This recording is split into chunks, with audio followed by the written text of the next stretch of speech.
Let's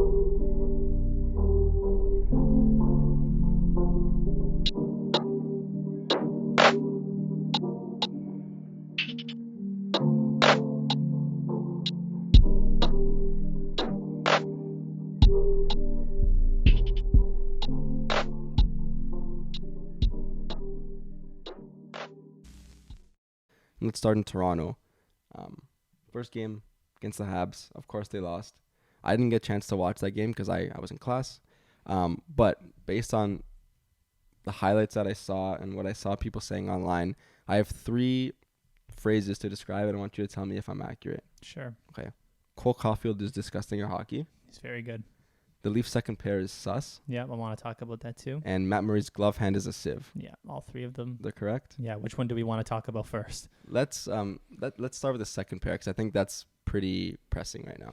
Yeah, I mean, the Leafs have a very big problem that we all know. It's blatantly evident. It's been blatantly evident since we've started choking 4 or 5 years ago. I don't want to be cliche and be like this over-dramatic Leafs fan, but like on a very micro scale, we're seeing it again. Like the Leafs in very big, high-pressure moments collapse like a cheap 10. If anybody, like for anybody who didn't watch the game, go to the last goal when Suzuki made that great pass to Anderson across the hash marks and he finished it.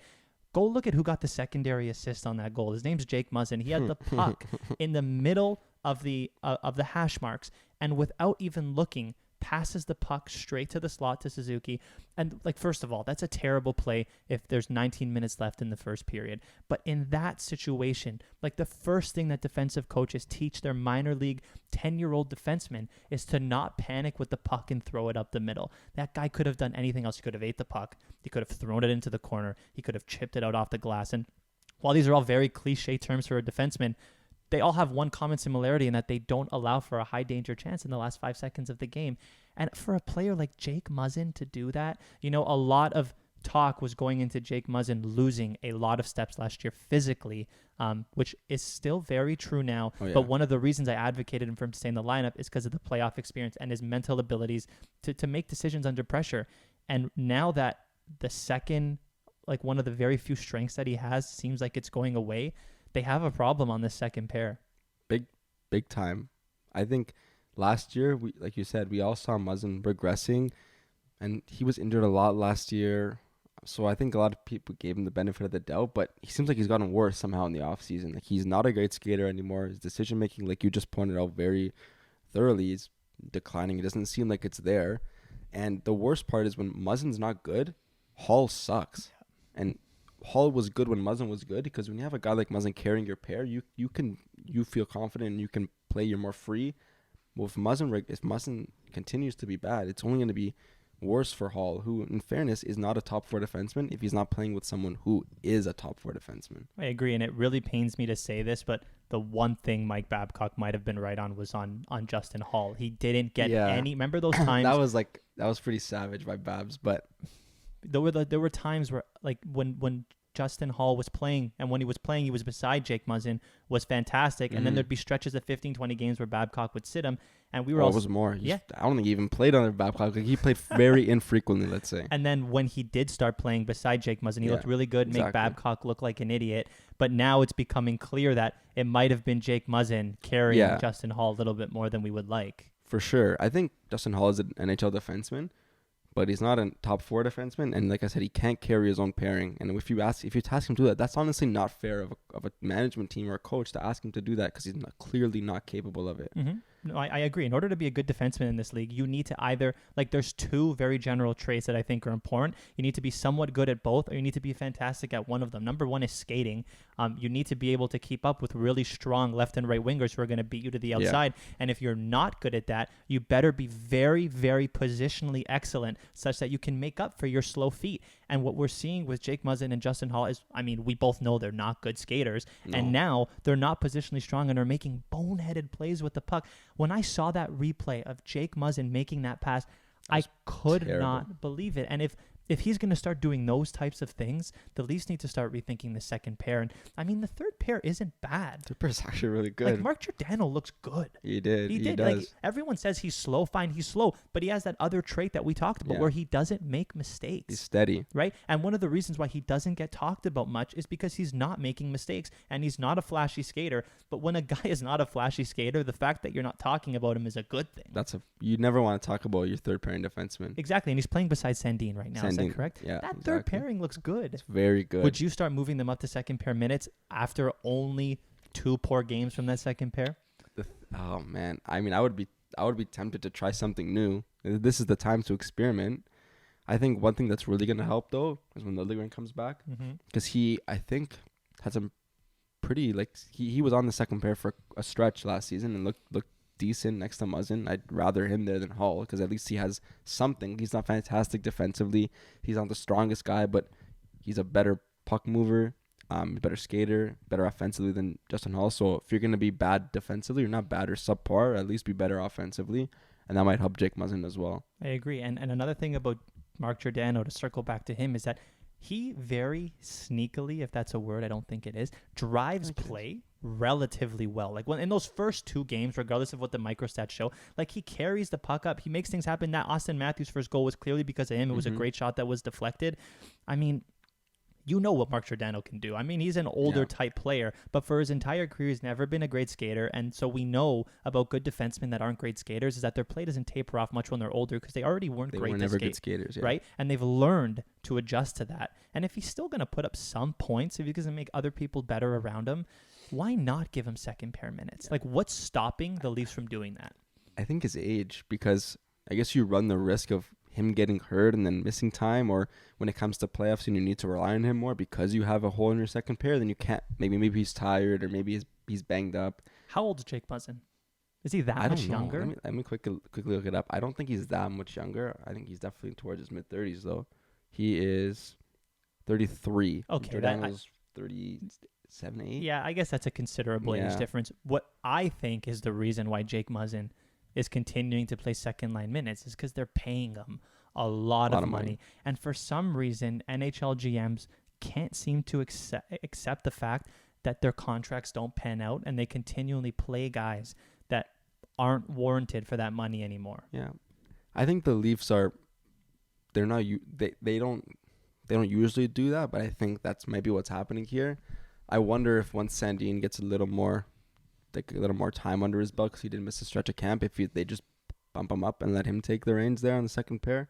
I don't know if he's like a second pair defenseman either. He's good, but I don't know. Like, it doesn't instill the most confidence in me if your second pair is, even if it's Sandy and Liljegren.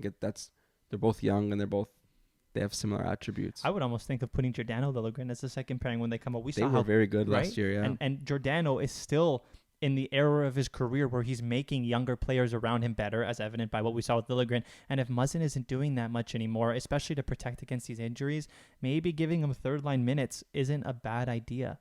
At least, that way where he'll be playing against weaker competition, but just less. So maybe the injuries will be less, him being banged up, and he can actually thrive in a lesser role.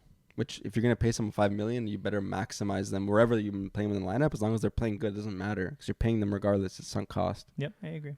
So, yeah, we'll see. That's something to keep an eye on moving forward because if they can't solve it internally, then they're going to have to make a trade. That'll involve him and the other team retaining that for a lot of picks. Yeah, and they're going to get fleeced because everyone knows that they're desperate. So It's going to be something to keep an eye on, and we'll kind of check in on that.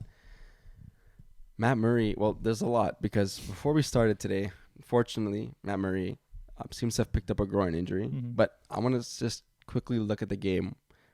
What were your thoughts on Matt Murray in Game 1? I mean, he started off really strong. Mm-hmm. Montreal had an onslaught of chances in the first 5-6 minutes, and they all were from that first line with Caulfield Suzuki that on a quick tangent looked unbelievable. But Matt Murray made some pretty early, game-saving stops on Cole Caulfield.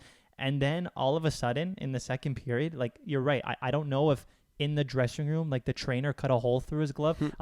I have no clue what happened. He seemed to get worse as the game went on, which is not what you want to see. No.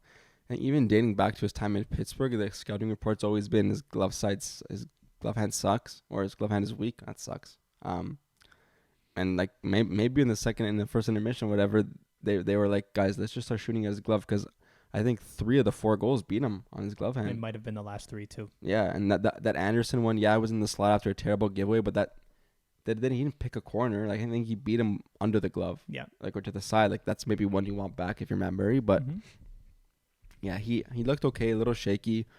But it's just game 1. There's still lots of time, and unfortunately we have to wait a little longer because he did get hurt in the morning skate. Today we're recording on a Saturday before they play the Sens, which is a game I assume he would have started. So unfortunate for him. But we talked to Massimo, Leafs fan MD, a couple of weeks ago. One of the things he brought up was that I'm afraid one of these goalies are going to get hurt, and not 2 games in does the one who the management team seems to have the most faith in literally get hurt. It's the fears that we had coming into the season are coming true real quick. Yeah, and it is a growing injury, so we don't like growing injuries can extend as long as months to like a week and a half, 2 weeks. Once we have more information, we can really assess the severity of the situation. I guess this means Ilya Samsonov is the guy going forward, and Ilya Samsonov's glove did not look any better in game 2.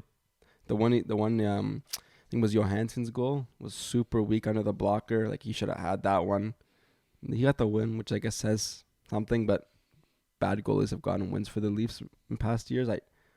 I'm hoping maybe a run of games will help them, because if not, then the Leafs are in trouble. Yeah, I mean, the good news is we saw an opposite trajectory with him. Like, compared to Matt Murray, he got better as the game went on. Towards the third period, he made some pretty crucial saves. Didn't give up a goal, I think, in the second half of the game. Like, looked really good, especially against his old team in the home opener, being a young goalie in like this huge market.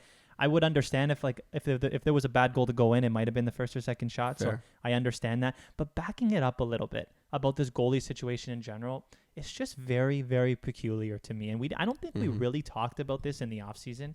I want to spend a little time talking about it.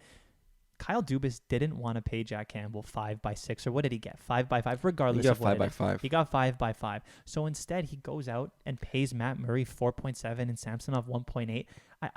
I don't understand. Like, I think every sensible and competent hockey player fan understands you'd rather have a bona fide number 1 top 10 goalie making $6 million rather than 2 average goalies who combine to make over that money, because like the Leafs are gonna make the playoffs, and when they do, they don't have a guy that they know that they can ride into big games. What's the reason?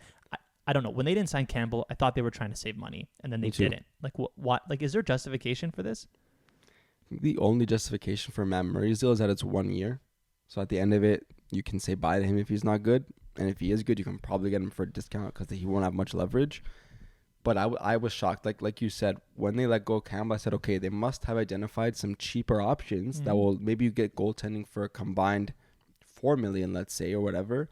And then you can go out and then use that extra $1 million or $2 million on other areas of your lineup. Which is, I was convinced that's what they were going to do. Because if $5 million is not worth it for Campbell, is it worth it for anybody? I don't know. But there's a head scratcher. I'm surprised they couldn't get Ottawa to retain more on that deal.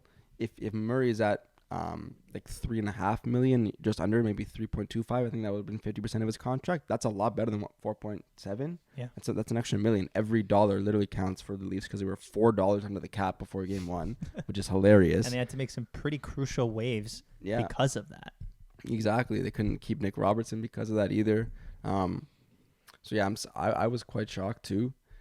I think the only way is they can say bye to him. Like the 1 year left on Matt Murray's deal, and the fact that Samsonov is 1 year, is that they can like start fresh or keep him if they like them. But other than that, it was a pretty peculiar decision. It's just like this organization's not in the moment or the era right now to be taking chances on goalies. Like one of the best players in the league, quite possibly the best player in your organization's history, is coming up in free agency in a few years. And if this is going to be another year of the same garbage, like I don't know, like I don't want to catastrophize things, but if the Leafs bounce on the first round again, like what's to say he doesn't leave, right? Yeah, I don't know.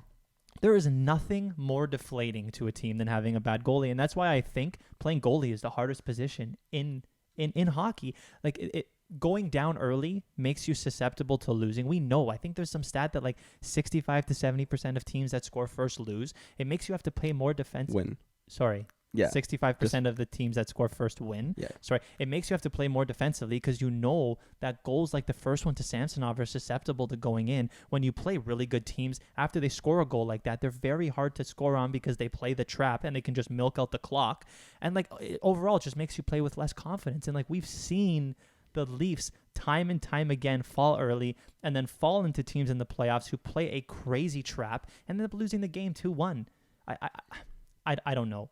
I know it's a cliche that championship teams are built from the backup, but it couldn't be more true. I looked back to see the teams that have recently won the Stanley Cup, how many of them had a bad goalie. Honestly, the worst one was Darcy Kemper.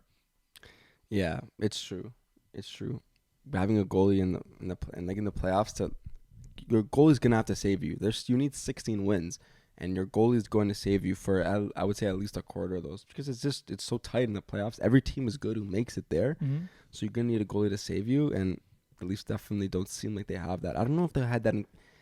Campbell wasn't great last year. When he was good, but though. He had it in him where he could steal a game for you every once in a while. I don't know if either of these guys can do that right now. And it's not even about having a certain save percentage or a goals against average. It's about the types of goals that you let in. Like when you let in very savable shots like that, it deflates a team. It does. I'm very surprised the Leafs came back and won that game against Washington. They went down 1-0 because of that goal, right? Or was that to tie it? I'm pretty sure they went down at one point. Good for them for rallying back, because if I'm sitting on that bench, I'm going, oh my God, here we go again. Another goalie who's literally Swiss cheese. I don't know. Yeah. Is this the first really bad move by Kyle Dubas to not only to let Jack Campbell go, but to replace him with two average goalies at a higher combined AAV? Yeah, it's definitely one of the decisions where you can't see the logic clearly with most of Dubas's moves, even if the ones that haven't turned out well, Nick Ricci, Nick Foligno, there's a few of them. Every GM makes mistakes. You could still see the logic. Nick Foligno, they needed that type of player. He happened to break his back his first game. Nick Ricci, the thought was good. I think he came off a 20-goal season with Boston, got him super cheap, put him next to your two best players, hope he scores. He didn't. He sucked. But the logic was there. I didn't quite see the logic with this one, so we're going to have some faith in Dubas here. Hopefully he knew what he was doing. One more thing from the game that I realized, the Caps game, I think every year, and we talk about this whenever we watch games together, I think Matthews realizes more and more that he's stronger than everybody on the ice. He's huge, and he made a couple of huge hits in that game and was being physical. Like, if he can, even last year he was doing that, but if he can keep that up, like, I love this guy. So I just wanted to bring that up. The only area of the game that Austin Matthews could possibly improve on, because it's not his ability to score, it's not his ability to play two-way, it's not his ability to pass, it's to be a little more physical. And I understand why there's a reluctancy for that, given the shoulder injuries and the back injuries in the past. But if this guy starts throwing hits like that and becomes one of the better power forwards in the league, that's nuts. I can count on my hand how many Rocket Richard winners are power forwards like that. Exactly. Yeah. He's turning into a bit of a unicorn, not just a one-trick pony, and that's really special to watch. Where in Toronto, where we've been starved of superstars in the past, so just want to bring that up because I was like, damn, this guy's literally throwing hits in the second game of the season, home opener. I don't remember superstars ever really doing that unless their name was Ovi. So I kind of just wanted to bring that up. Thanks for watching. If you enjoyed this video, please hit that like button and subscribe for more content. And find the link to our full podcast and all our socials in the description down below. Also, don't forget to turn on those notifications to get live updates on new videos that we release.